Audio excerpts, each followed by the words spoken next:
श्री गणेशाय नमः। दोस्तों, एकादशी व्रत आपकी आत्मा को शुद्ध करने और मोक्ष प्राप्त करने के लिए खुद को तैयार करने के बारे में है। यह अनुष्ठान मनुष्य को अशुभ ग्रहों के प्रभाव से छुटकारा पाने और खुशी प्राप्त करने में मदद करता है। हालांकि सभी हिंदू इस व्रत को रख सकते हैं। यह विशेष रूप से विष्णु के भक्तों के बीच लोकप्रिय है और हिंदू कैलेंडर माह के चंद्र चक्र के 11वें चंद्र दिवस पर रखा जाता है। एकादशी व्रत आध्यात्मिक शुद्धि के बारे में है। यह भगवान विष्णु को समर्पित है। हिंदू मान्यता के अनुसार चंद्र चरण के 2 अलग अलग चरण होते हैं, कृष्ण पक्ष और शुक्ल पक्ष। प्रत्येक चरण 14वें दिन का होता है। 11वें दिन को एकादशी कहा जाता है। इस दिन रखे जाने वाले व्रतम या अनुष्ठानिक उपवास को एकादशी व्रतम कहा जाता है और दुनिया भर में लाखों हिंदू इसे मनाते हैं। दोस्तों, एकादशी व्रत का महत्व विष्णु ने युधिष्ठिर को बताया था। उन्होंने कहा था कि जो लोग वास्तव में वफादार हैं, उन्हें आत्मा को शुद्ध करने और मोक्ष प्राप्त करने के लिए इस दिन का पालन करना चाहिए, जो कि मानव जीवन का मुख्य उद्देश्य मोक्ष प्राप्त करना है। इसीलिए यह व्रत सभी के लिए विशेष उपयोगी बताया गया है। दोस्तों, क्या आपने कभी सोचा है कि एकादशी व्रत इतना महत्वपूर्ण क्यों है? तो चलिए दोस्तों, आज हम आपको बताते हैं। दोस्तों, एकादशी एक देवी को दिया गया नाम था, जो भगवान विष्णु की रचनाओं में से एक थी। पुछ राक्षस के अनुसार शांति के लिए मोरा को हराना था, जो एकादशी द्वारा किया गया था।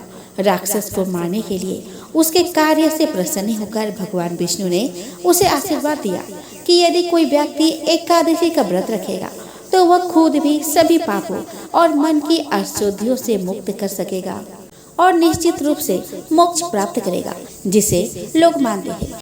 इस प्रकार आज तक का एकादशी व्रत एक बहुत ही विशेष और महत्वपूर्ण व्रत है। तो चलिए दोस्तों, आज के इस पावन अवसर पर हम श्रवण करें पाप मोचनी एकादशी की पावन व्रत कथा। धर्मराज युधिष्ठिर बोले कि हे जनार्दन, चैत्र मास के कृष्ण पक्ष की एकादशी का क्या नाम है तथा उसकी विधि क्या है? कृपया करके आप मुझे बताइए। श्री भगवान बोले कि हे राजन, चैत्र मास के कृष्ण पक्ष की एकादशी का नाम पाप मोचनी एकादशी है। इसके व्रत के प्रभाव से मनुष्य के सभी पापों का नाश होता है। यह सब व्रतों से उत्तम व्रत है। इस पाप मोचनी एकादशी के महात्म्य के श्रवण व पठन से समस्त पाप नाश को प्राप्त हो जाता है। प्राचीन काल में चैत्ररथ नाम का एक वन था। इस वन में देवराज इंद्र गंधर्व कन्याओं और देवताओं सहित स्वच्छंद विहार करते थे।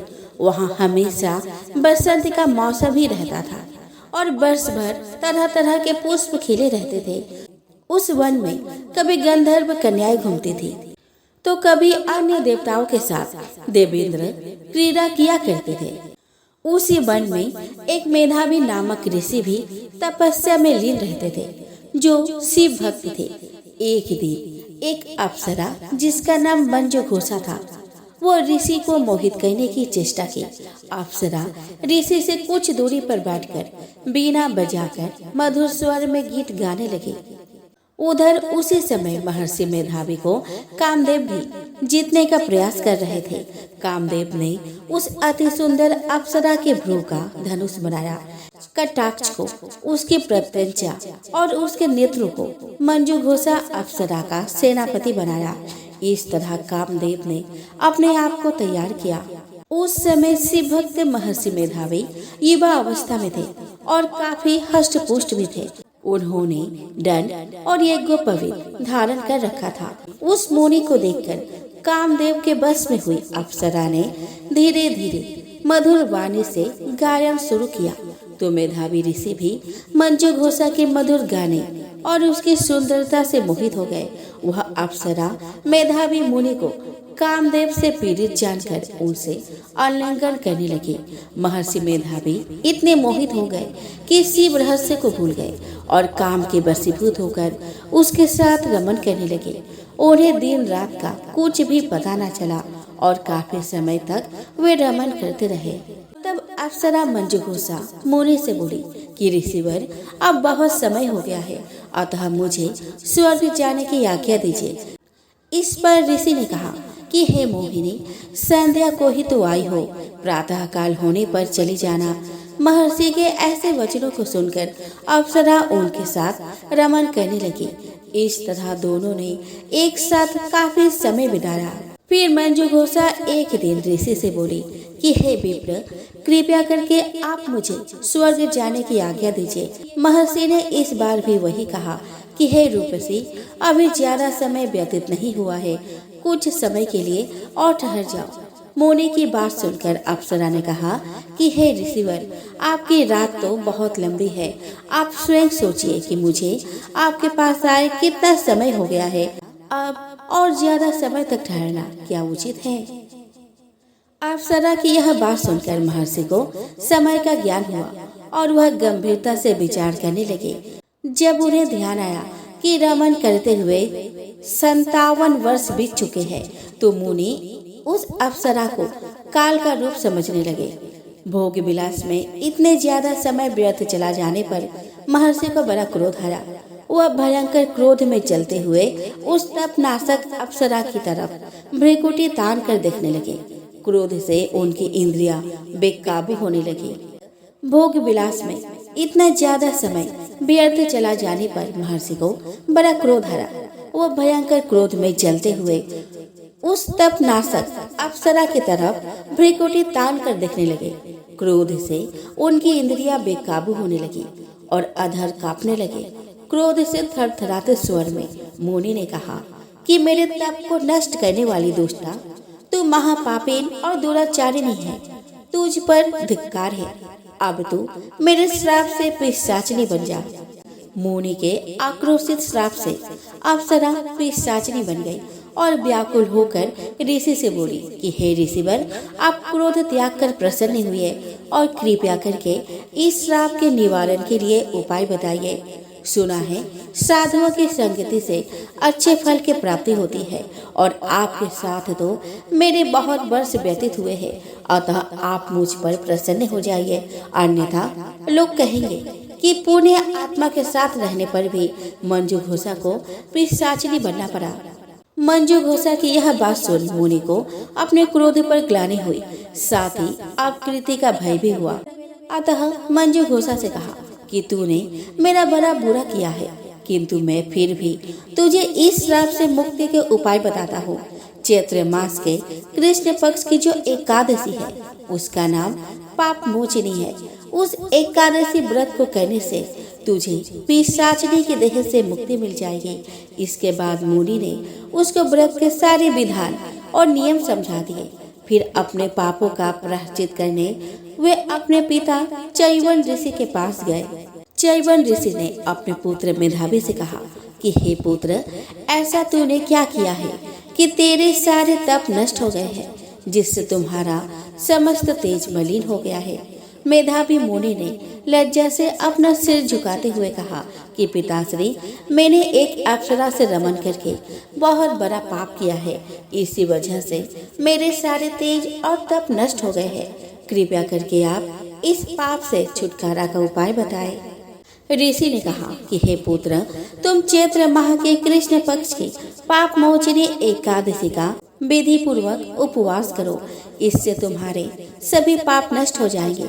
पिता चैवन ऋषि की आज्ञा अनुसार मेधावी मुनि ने पाप मोचनी एकादशी व्रत विधि पूर्वक किया। उसके प्रभाव से उनके सभी पाप नष्ट हो गए। उधर मंजुघोषा अप्सरा भी पाप मोचनी एकादशी के प्रताप से पिशाचिनी के देह से छूट गई और अपना सुंदर रूप धारण कर स्वर्गलोक चली गई। अतः हे नारद, जो कोई मनुष्य विधि पूर्वक इस व्रत को करेगा, उसके सारे पापों की मुक्ति होना निश्चित है।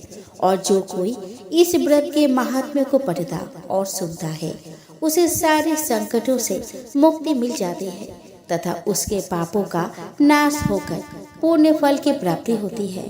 तो प्रेम से बोलो विष्णु भगवान की जय हो। दोस्तों, 18 महापुराणों में से महापुराण में वर्णित कथाओं के अनुसार मंगल के दाता श्री गणेश श्री की दात्री माता लक्ष्मी के दत्तक पुत्र है। एक बार माता लक्ष्मी को स्वयं पर अभिमान हो गया था। तब भगवान विष्णु ने कहा कि भले ही पूरा संसार आपकी पूजा पाठ करता है और आपको प्राप्त करने के लिए हमेशा व्याकुल रहता है, लेकिन अभी तक आप अपूर्ण हैं। भगवान विष्णु के यह कहने के बाद माता लक्ष्मी ने कहा कि ऐसा क्या है कि मैं अभी तक अपूर्ण हूँ। तब भगवान विष्णु ने कहा कि जब तक कोई स्त्री माँ नहीं बन पाती तब तक वह पूर्णता प्राप्त नहीं कर पाती। आपने संतान होने के कारण ही अपूर्ण है। यह जानकर माता लक्ष्मी को बहुत दुख हुआ। माता लक्ष्मी को कोई भी पुत्र न होने पर उन्हें दुखी होता देख माता पार्वती ने अपने पुत्र गणेश को उनकी गोद में बैठा दिया। तभी से भगवान गणेश माता लक्ष्मी के दत्तक पुत्र कहे जाने लगे। माता लक्ष्मी दत्तक पुत्र के रूप में श्री गणेश को पाकर बहुत खुश हुई। माता लक्ष्मी ने गणेश जी को वरदान दिया कि जो भी मेरी पूजा के साथ तुम्हारी पूजा नहीं करेगा, लक्ष्मी उसके पास कभी नहीं रहेगी। इसीलिए माता लक्ष्मी के साथ दत्तक पुत्र के रूप में भगवान गणेश की पूजा की जाती है। अर्जुन बोले कि मुझ पर अनुग्रह करने के लिए आपने जो परम गोपनीय अध्यात्म विषयक वचन अर्थात उपदेश कहा, उससे मेरा यह अज्ञान नष्ट हो गया है। क्योंकि हे कमल नेत्र, मैंने आपसे भूतों की उत्पत्ति और प्रलय विस्तार पूर्वक सुनी है तथा आपकी अविनाशी महिमा भी सुनी है। हे परमेश्वर, आप अपने को जैसा कहते हैं यह ठीक ऐसा ही है, परंतु हे पुरुषोत्तम, आपने ज्ञान, ऐश्वर्य, शक्ति, बल, वीर्य और तेज से युक्त ऐश्वर्य रूप को मैं प्रत्यक्ष देखना चाहता हूँ।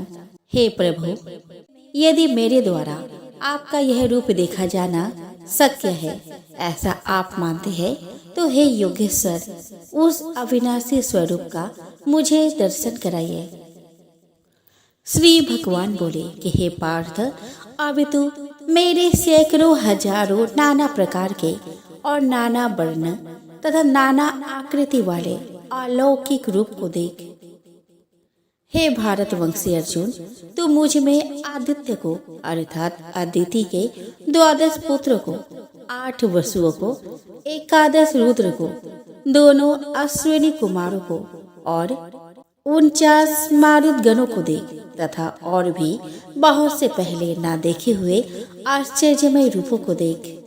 हे अर्जुन, अब इस मेरे शरीर में एक जगह स्थित चराचर सहित संपूर्ण जगत को देख तथा और भी जो कुछ देखना चाहते हो सो देख, परंतु मुझको तू इन अपने प्राकृत नेत्रों द्वारा देखने में निस्संदेह समर्थ नहीं है। इसी से मैं तुझे दिव्य अर्थात अलौकिक चक्षु देता हूँ। इससे तो मेरी ईश्वरीय योग शक्ति को देख। संजय बोले कि हे राजन, महायोगेश्वर और सब पापों के नाश करने वाले भगवान ने इस प्रकार कहकर उसके पश्चात अर्जुन को परम ऐश्वर्य युक्त दिव्य स्वरूप दिखलाया। अनेक मुख और नेत्रों से युक्त, अनेक अद्भुत दर्शनों वाले, बहुत से दिव्य भूषणों से युक्त और बहुत से दिव्य शस्त्रों को धारण किए हुए और दिव्य गंध का सारे शरीर में लेप किए हुए, इस प्रकार के आश्चर्य से युक्त, सीमा रहित और सबोन्मुख किए हुए विराट स्वरूप परम देव परमेश्वर को अर्जुन ने देखा। आकाश में हजारों सूर्य के एक साथ उदय होने से उत्पन्न जो प्रकाश हो, वह भी उस विश्वरूप परमात्मा के प्रकाश के सदृश कदाचित ही हो। पांडुपुत्र अर्जुन ने उस समय अनेक प्रकार से विभक्त अर्थात पृथक पृथक संपूर्ण जगत को देवों के देव श्री कृष्ण भगवान के उस शरीर में एक जगह स्थित देखा। उसके अनंत आश्चर्य से चकित और पुलकित शरीर अर्जुन प्रकाशमय विश्वरूप परमात्मा को श्रद्धा भक्ति सहित सिर से प्रणाम करके हाथ जोड़कर बोले, हे देव, मैं आपके शरीर में संपूर्ण देवों को तथा अनेक भूतों के समुदायों को, कमल के आसन पर विराजित ब्रह्मा को, महादेव को और संपूर्ण ऋषियों को तथा दिव्य सर्पों को देखता हूँ। हे संपूर्ण विश्व के स्वामी, आपको अनेक भुजा, पेट, मुख और नेत्रों से युक्त तथा सब ओर से अनंत रूपों वाला दिखता हूँ। हे विश्वरूप, मैं आपके न अंत को देखता हूँ और न मध्य को और न ही आदि को ही। आपको मैं मुकुट युक्त, गदा युक्त और चक्र युक्त, सब ओर से प्रकाशमान, तेज के पुंज, प्रज्वलित अग्नि और सूर्य के सदृश से ज्योति युक्त, कठिनता से देखे जाने योग्य और सब ओर से अप्रमेय स्वरूप दिखता हूँ। आप ही जानने योग्य परम अक्षर अर्थात पर ब्रह्म परमात्मा है। आप ही इस जगत के परम आश्रय है। आप ही अनादि धर्म के रक्षक है और आप ही अविनाशी सनातन पुरुष है, ऐसा मेरा मत है। आपको यदि अंत और मध्य से रहित, अनंत सामर्थ्य से युक्त, अनंत भुजा वाले, चंद्र सूर्य रूप नेत्रों वाले, प्रज्वलित अग्नि रूप मुख वाले और अपने तेज से इस जगत को संतृप्त करते हुए दिखता हूँ। हे महात्मन, यह स्वर्ग और पृथ्वी के बीच का संपूर्ण आकाश तथा सब दिशाएं एक आप से ही परिपूर्ण है तथा आपके इस अलौकिक और भयंकर रूप को देखकर तीनों लोग अति व्याधा को प्राप्त हो रहे हैं। वही देवताओं के समूह आप में प्रवेश करते हैं और कुछ भयभीत होकर हाथ जोड़े आपके नाम और गुणों का उच्चारण करते हैं तथा महर्षि और सिद्धों के समुदाय कल्याण हो ऐसा कहकर उत्तम उत्तम स्तोत्रों द्वारा आपकी स्तुति करते हैं। जो 11 रुद्र और 12 आदित्य तथा 8 वसु, श्राद्धगण, विश्वदेव, अश्विनी कुमार तथा मरुदगण और पितरों का समुदाय तथा गंधर्व, यक्ष, राक्षस और सिद्धों के समुदाय है, वे सभी विस्मित होकर आपको दिखते हैं।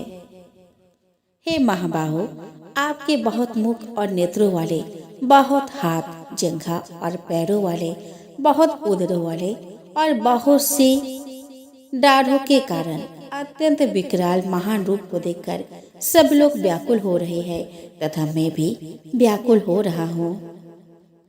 क्योंकि हे विष्णु, आकाश को स्पर्श करने वाले, देदीप्यमान, अनेक वर्णों से युक्त तथा फैलाए हुए मुख और प्रकाशमान विशाल नेत्रों से युक्त आपको देखकर भयभीत अंतःकरण वाला मैं धीरज और शांति नहीं पाता हूँ। दाढ़ों के कारण विकराल और प्रलय काल की अग्नि के समान प्रज्वलित आपके मुखों को देखकर मैं दिशाओं को नहीं जानता हूँ और सुख भी नहीं पाता हूँ। इसीलिए हे देवेश, हे जगत निवास, आप प्रसन्न हो। वे सभी धृतराष्ट्र के पुत्र राजाओं के समुदाय सहित आप में प्रवेश कर रहे हैं और भीष्म पितामह, द्रोणाचार्य तथा वह कर्ण और हमारे पक्ष के भी प्रधान योद्धाओं के सहित सबके सब आपके डाढ़ों के कारण विकराल भयानक मुखों में बड़े वेग से दौड़ते हुए प्रवेश कर रहे हैं और कई एक चूर्ण हुए सिरों सहित आपके दांतों के बीच में लगे हुए दिख रहे हैं। जैसे नदियों के बहुत से जल के प्रवाह स्वाभाविक ही समुद्र की ओर सम्मुख दौड़ते हैं अर्थात समुद्र में प्रवेश करते हैं, वैसे ही वे नरक लोक के वीर भी आपके प्रज्वलित मुखों में प्रवेश कर रहे हैं। जैसे पतंग मोहवश नष्ट होने के लिए प्रज्वलित अग्नि में अति वेग से दौड़ते हुए प्रवेश करते हैं, वैसे ही ये सब लोग भी अपने नाश के लिए आपके मुख में अति वेग से दौड़ते हुए प्रवेश कर रहे हैं। आप उन संपूर्ण लोगों को प्रज्वलित मुखों द्वारा ग्रास करते हुए सब ओर से बार बार चाट रहे हैं। हे विष्णु, आपका उग्र प्रकाश संपूर्ण जगत को तेज द्वारा परिपूर्ण करके तपा रहा है। मुझे बतलाइए कि आप उग्र रूप वाले कौन हैं? हे देवों में श्रेष्ठ, आपको नमस्कार हो। आप प्रसन्न होइए। आदि पुरुष, आपको मैं विशेष रूप से जानना चाहता हूँ क्योंकि मैं आपकी प्रवृत्ति को नहीं जानता। श्री भगवान बोले कि मैं लोगों का नाश करने वाला बढ़ा हुआ महाकाल हूँ। इस समय इन लोगों को नष्ट करने के लिए प्रवृत्त हुआ हूँ। इसीलिए जो प्रतिपक्षियों की सेवा में स्थित योद्धा लोग हैं, वे सब तेरे बिना भी नहीं रहेंगे, अर्थात तेरे युद्ध न करने पर भी इन सब का नाश हो जाएगा। अतएव तू उठ, यश प्राप्त कर और शत्रुओं को जीतकर धन धान्य से संपन्न राज्य को भोग। यह सब सूरवीर पहले से ही मेरे द्वारा मारे हुए हैं। हे सब्यसाचिन, तू तो केवल निमित्त मात्र बन जा। द्रोणाचार्य और भीष्म पितामह तथा जयद्रथ और कर्ण तथा और भी बहुत से मेरे द्वारा मारे हुए सूरवीर योद्धाओं को तू मार, भय मत कर। निस्संदेह तो युद्ध में बैरियों को जीतेगा, इसीलिए युद्ध कर। संजय बोले। केशव भगवान के इस वचन को सुनकर मुकुटधारी अर्जुन हाथ जोड़कर कांपते हुए नमस्कार करके फिर भी अत्यंत भयभीत होकर प्रणाम करके भगवान श्री कृष्ण के प्रति गदगद वाणी से बोले। अर्जुन बोले कि हे अंतर्यामिन, यह योग्य ही है कि आपके नाम, गुण और प्रभाव के कीर्तन से जगत अति हर्षित हो रहा है और अनुराग को भी प्राप्त हो रहा है तथा भयभीत राक्षस लोग दिशाओं में भाग रहे हैं और सब सिद्धगणों के समुदाय नमस्कार कर रहे हैं।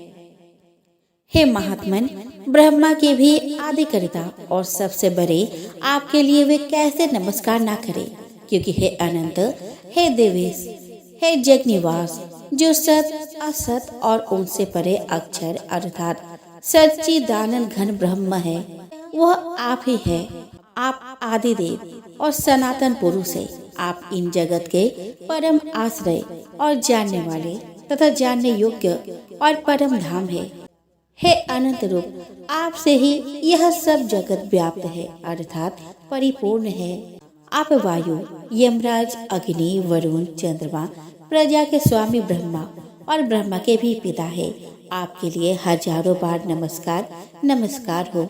आपके लिए फिर भी बार बार नमस्कार नमस्कार। हे अनंत सामर्थ्य वाले, आपके लिए आगे से और पीछे से भी नमस्कार। हे सर्वात्मन, आपके लिए सब ओर से ही नमस्कार हो, क्योंकि अनंत पराक्रमशाली आप समस्त संसार को व्याप्त किए हुए हैं। इससे आप ही सर्वरूप है। आपके इस प्रभाव को न जानते हुए आप मेरे सखा है ऐसा मानकर प्रेम से अथवा प्रसाद से भी मैंने हे कृष्ण, हे यादव, हे सखे, इस प्रकार जो कुछ बिना सोचे समझे हठात कहा है। और हे अच्युत, आप जो मेरे द्वारा विनोद के लिए विहार, शैया, आसन और भोजन आदि में अकेले अथवा उन सखाओं के सामने भी अपमानित किए गए हैं, यह सब अपराध अप्रमेय स्वरूप अर्थात अचिंत्य प्रभाव वाले आपसे मैं क्षमा करवाता हूँ। आप इस चराचर जगत के पिता और सबसे बड़े गुरु एवं अति पूजनीय है। हे अनुपम प्रभाव वाले, तीनों लोकों में आपके समान भी दूसरा कोई नहीं है, फिर अधिक तो कैसे हो सकता है।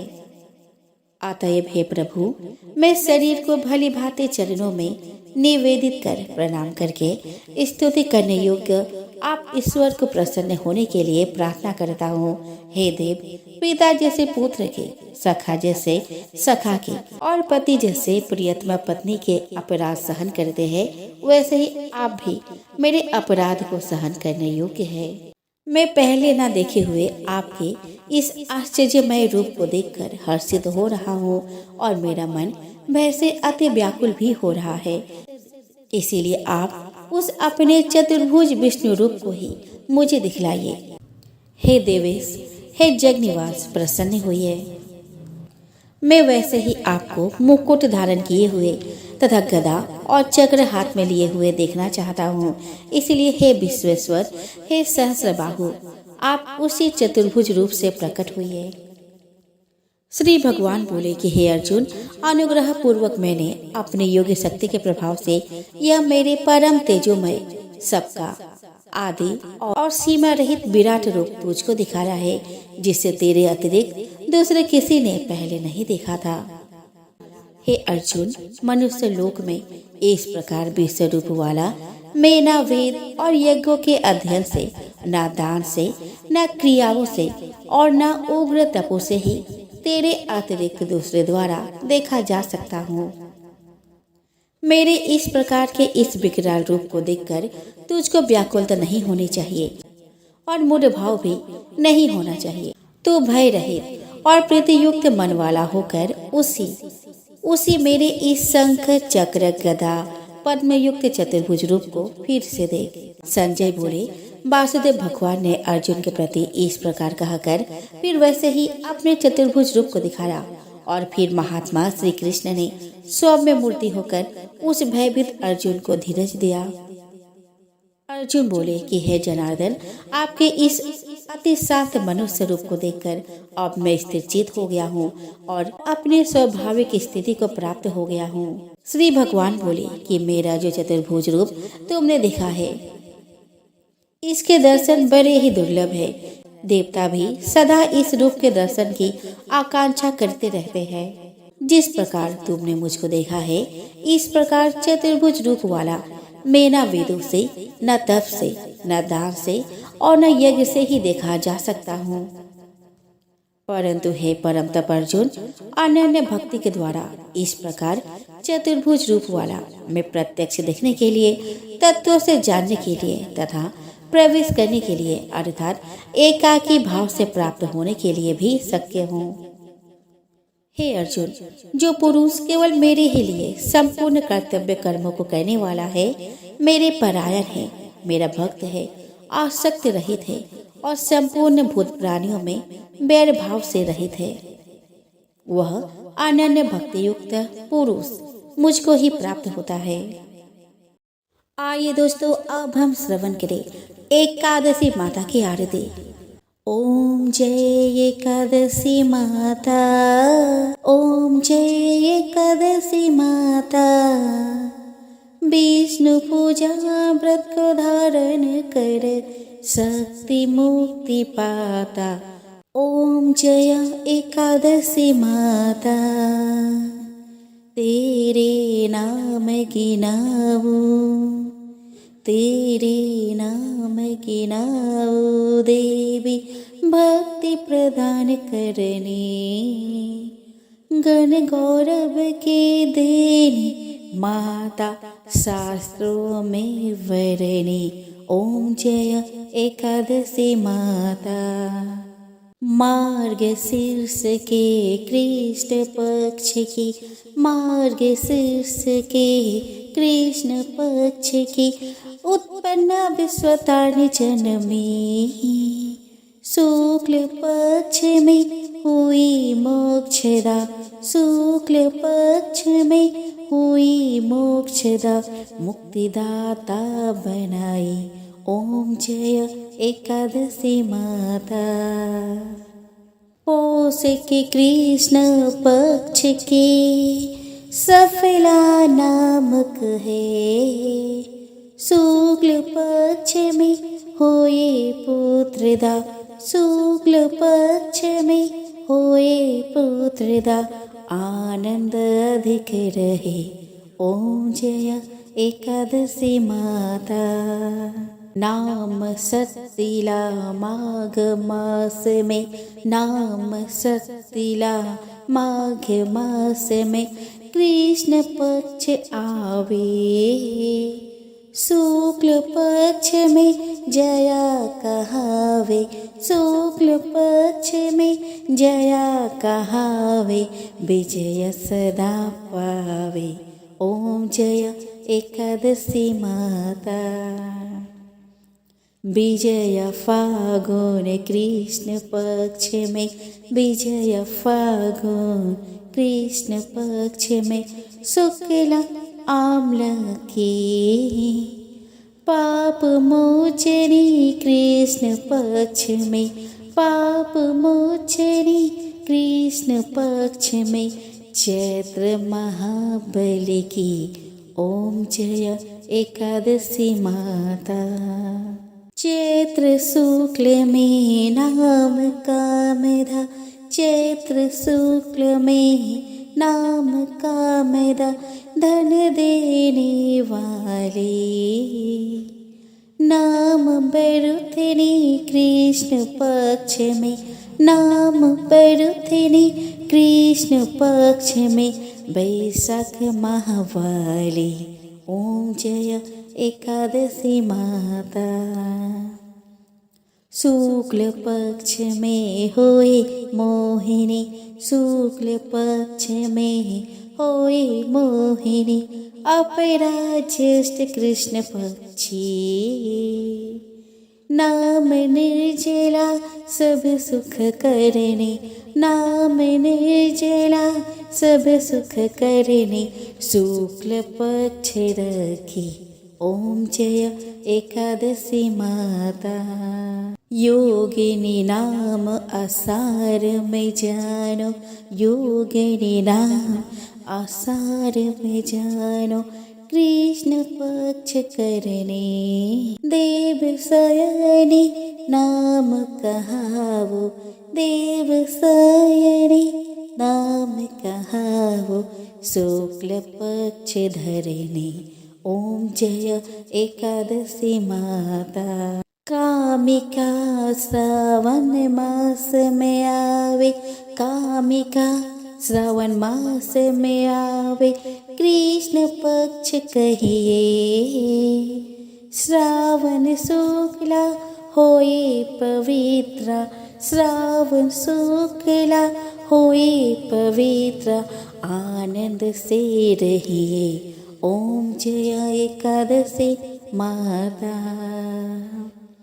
आजा भाद्रपद कृष्ण पक्ष की, आजा भाद्रपद कृष्ण पक्ष की, परिवर्तनी शुक्ला, इंद्र आसीन कृष्ण पक्ष में, इंद्र आसीन कृष्ण पक्ष में, व्रत से भवसागर निकला ओम जय एकादशी माता। पापंकुशा है शुक्ल पक्ष में, पापंकुशा है शुक्ल पक्ष में, आप हरणहारी, रमा मास कार्तिक में आवे, रमा मास कार्तिक में आवे, सुखदायक भारी ओम जय एकादशी माता।